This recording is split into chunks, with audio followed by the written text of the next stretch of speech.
karamihan, di ba karamihan, may mga nag-resign sa kanila o nag-retire na kasi hindi nakakayanan yung overwork, puyat dahil sa kabangagan ng pamilyang ito, lalo na ni Lisa Tanas at ni Kuting. Silang dalawa, partner sa pulboronic, partner sa paglalaklak ang alak. Napakagandang partnership.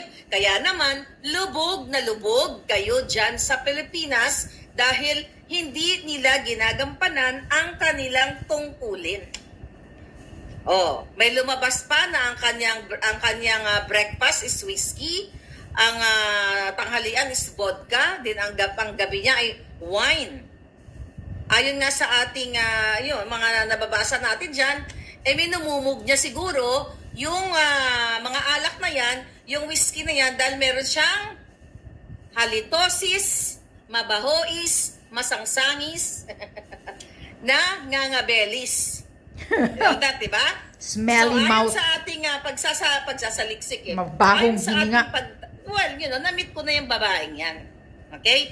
Kung hindi amoy sigarilyo, amoy alak, o amoy halitosis, mabahois, masangsangis, ang ngangabelis ng impactatis. Ayun. Yun, mga kababayan. Pero ang mga pangyayaring